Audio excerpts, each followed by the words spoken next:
여러분 구독과 좋아요 부탁드립니다. 구독, 좋아요, 구독.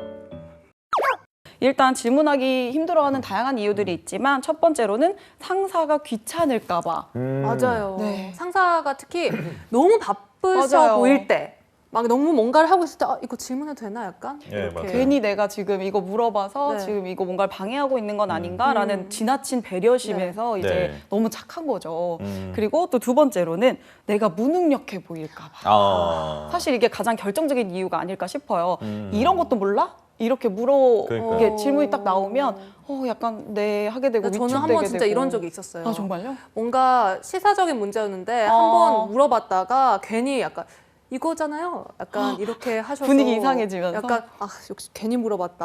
맞아요. 약간 좀 다음부터는 진짜 안 여쭤보게 되더라고요. 맞아요. 그게. 신입사원들 같은 경우에도 굉장히 기본적인 것부터 질문 사항이 나오잖아요. 네네. 네. 하다못해 뭐 이메일 쓰는 방법, 전화 받는 말투 이런 것까지 다 물어보게 되는데 내가 이런 것도 모르나 하는 자괴감에 많이 시달리셔서 질문을 못 한다라고 해요.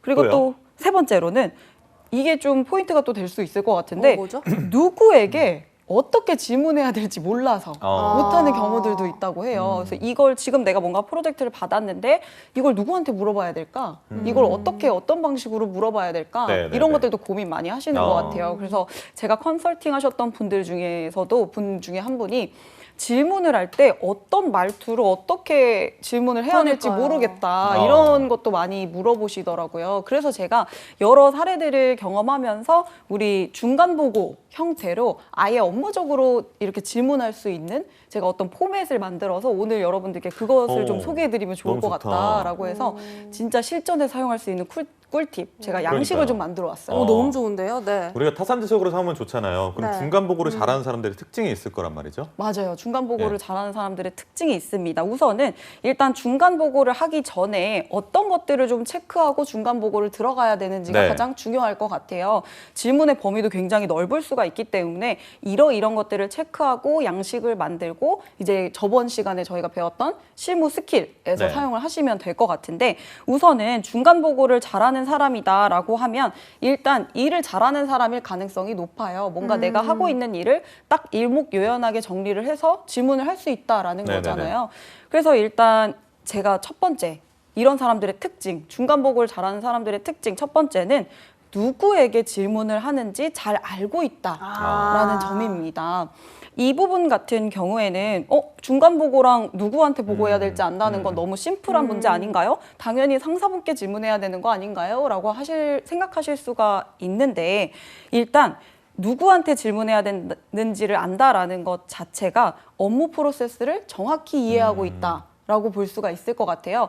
우리 회사에서 어떤 부서에서 누가 어떤 일을 맡고 있는지 그리고 해당 부서에서는 어떤 일을 하고 있는지는 신입사원들은 사실 잘 모를 수도 있거든요. 들어가면. 그런데 그냥 이제 앉아서 맡은 업무만 진행하지 마시고 입사를 하셨다면 일단 어떤 부서에서 어떤 일을 하는지 지금 이런 상황, 이런 건 같은 경우에는 어떤 분에게 질문을 해야 되는지를 면밀히 파악하는 자세가 가장 중요할 것 같아요.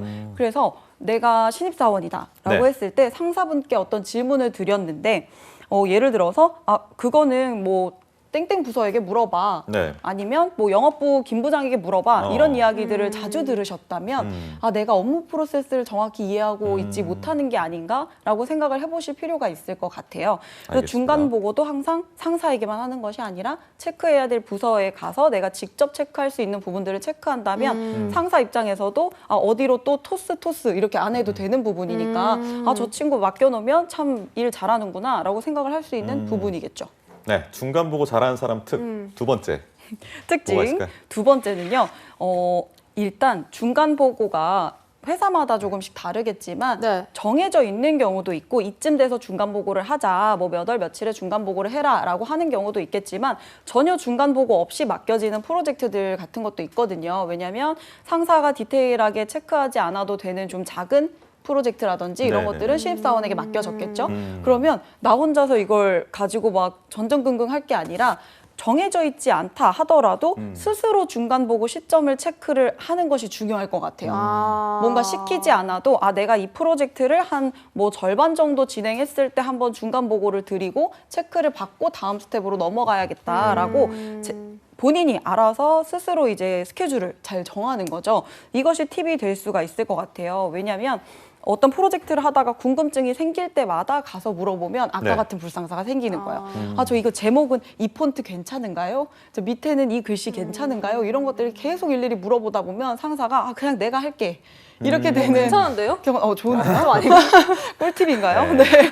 그런데 직무 역량 개발이 안 되잖아요. 그렇죠. 정말 인사고과에서 뭐 최악의 그쵸. 점수를 받을 수가 맞아요. 있으니까. 맞아요. 네. 그래서 뭐 퇴사가 농담이었고요. 목적이다라고 하면 해볼 수 있는 스킬일 것 같은데 네, 우리는 네, 네. 그렇지는 않으니까 일단 그래서 뭔가 일일이 질문하기보다 체크를 해야 될 것들을 보고 형태로 정리를 하고 그리고 나만의 양식에 맞게 질문을 했을 때는 상사한테 조금 더 밀도 있는 피드백을 받으실 밀도 수가 있는 있을 것 피드백. 같아요. 네. 알겠습니다. 네, 정말 이렇게 중간 보고만 잘해도 저 직원 참 일 잘하는 신입이구만. 약간 네. 이런 평가를 받을 수가 있을 텐데 이렇게 중간 보고를 이렇게 두 가지 원칙을 지켜서 하면 훨씬 더 인정을 받을 수 있을 것 같다. 이런 생각이 듭니다.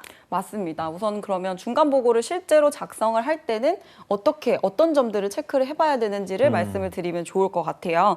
그래서 일단 제가 한 3가지 정도로만 너무 많으면 또 복잡하니까 꼭 중간 보고 전에 프로젝트를 맡으셨으면 해야 되는 체크 요소 3가지를 먼저 말씀을 드릴게요. 네. 네. 첫 번째는 제가 늘 중요하게 말씀드리는 방향성. 방향성. 제대로 가고 있는지를 체크를 해야 될 것 같아요. 그런데 대부분의 신입사원 같은 경우에는 뭔가 주도적으로 이렇게 방향성에 대해서 체크를 하기보다는 세부적인 거, 일일이 시켰던 거에 좀 매달리는 경향이 있거든요. 네네네. 그래서 오히려 일단 어떤 프로젝트를 맡았으면 내가 이 프로젝트를 왜 맡았지? 이 질문을 해보시면 될 것 같아요.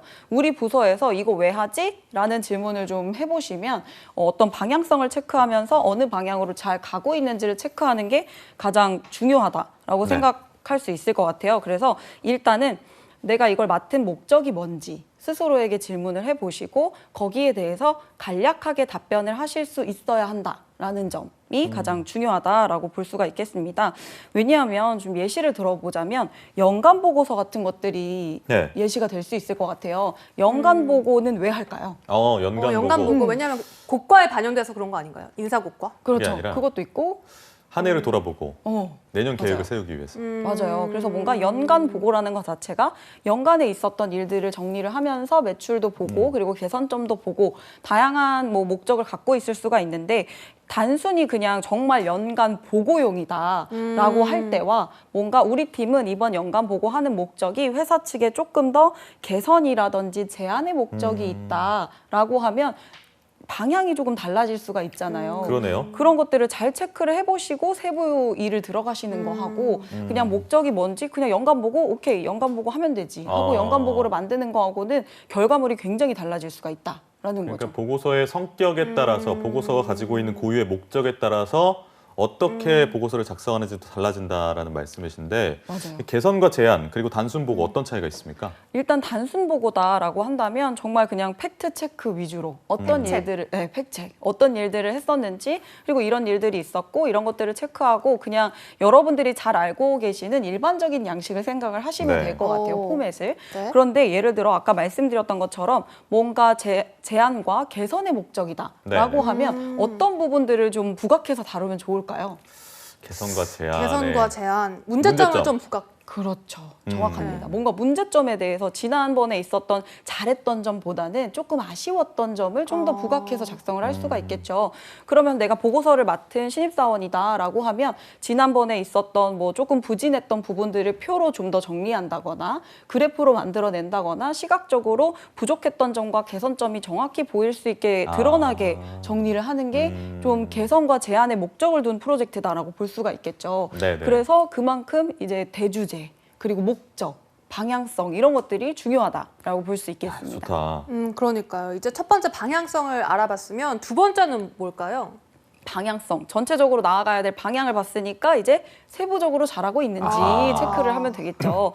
일단 나아가고자 하는 방향이 정해졌다. 나는 목적을 한 줄로 정리할 수 있다라고 한다면 다음 스텝으로 넘어가셔서 이제 여러분들이 궁금하셨던 거 마음껏 정리를 하시면 됩니다. 폰트는 이렇게 하면 되는지, 이 부분은 이렇게 작성하면 되는지, 혹은 또 지난 시간에 알아봤던 것처럼 진행사항 중요하잖아요. 그래서 여기까지 진행이 되었다. 그리고 예. 좀 더 체크해야 될 부분들이 있는지 이런 것들을 세부 사항을 좀 정리를 정리를 하시는 것이 좋겠죠. 그래서 여러분들이 상사를 일일이 찾아가서 질문을 해야 됐던 것들을 좀 일목요연하게 정리를 해봐 주시는 부분이 세부사항이다라고 볼 수가 있을 것 같아요. 네, 다음 내용 뭔가요? 그리고 나서 이렇게 뭔가 주도적으로 일을 처리하다 보면 내가 아무리 신입사원이라지만 아이디어가 생기기 마련이고 아이디어. 아이디어. 그래서 이런 방향성을 가지고 이런 세부사항을 진행을 하고 있다면 이런 형태로 하는 게 좋겠다. 이런 아이디어들이 굉장히 많이 생기실 수가 있거든요. 맞아요. 그래서 이런 아이디어들을 정리를 해주시는 게 좋을 것 같아요. 뭔가 양식을 변경할 수도 있고 기존 양식이 있지만 신입사원의 입장에서 그리고 조금 더 젊은 시각에서 이 양식보다는 좀 다른 양식이 있을 수 있을 것 같은데 라고 아이디어가 생기면 그냥 보통 대부분의 신입사원들은 내가 뭘 이런 걸 제안하나 하고 넘어가실 수도 있거든요. 그러니까요. 그런데 제안을 한번 해봐 주시는 것도 전 좋은 방법이라고 생각을 해요. 그래서 뭐 아니야 그건 좀 별로다라고 하면 뭐 알겠습니다 하고 넘어가는 일이 있더라도 그래도 뭔가 내가 이만큼 좀 뭔가 주인의식을 가지고 일을 하고 있다. 그리고 내가 회사의 발전을 위해서 이런 노력들을 하고 있다라는 점을 좀 부각해서 보여줄 수 있는 부분이잖아요. 그래서 뭔가 아이디어가 생길 때마다 이렇게 아이디어가 생겼다 하고 상사분을 막 찾아가시는 분들이 있어요. 네. 그래서 우리 아이형 있잖아요. 저번에 지난 시간에 봤던 맞아요, 우리 맞아요. 사교형. 예, 예. 사교형 사교형 분들은 원장님. 뭔가 아이디어 뱅크다라고 제가 말씀을 드렸었잖아요. 네. 그래서 뭔가 아이디어가 생기고 나면 이 아이디어를 당장 공유를 해야 돼요. 그래서 막 사람들한테 알려줘야 돼서 약간 저 같은데요? 네. 그러니까요. 이거 네. 보세요. 생각했어요. 저 이런 네. 생각이 났어요. 네. 막 이러면서 이렇게 찾아가서 이야기를 해야 되는데 네. 이제 한두 번은 좋아 할 수 있겠지만 계속 그게 반복되면 아, 너무 그렇죠. 방해가 될 수 있으니까 너무 싫어요. 그런 네. 것들을 좀 정리를 해뒀다가 뭔가 네. 반짝이는 아이디어가 생기면 꼭 적어두셨으면 좋겠어요. 저는. 그러니까요. 근데 대부분은 이게 생각의 휘발성이 있다라는 이야기가 있는데 뭔가 생각이 날아가 버리거든요. 저도 좋은 커리큘럼 아이디어가 생각이 났다. 근데 예를 들어 저는 샤워할 때 저도요. 바로 생각나거든요. 저도요.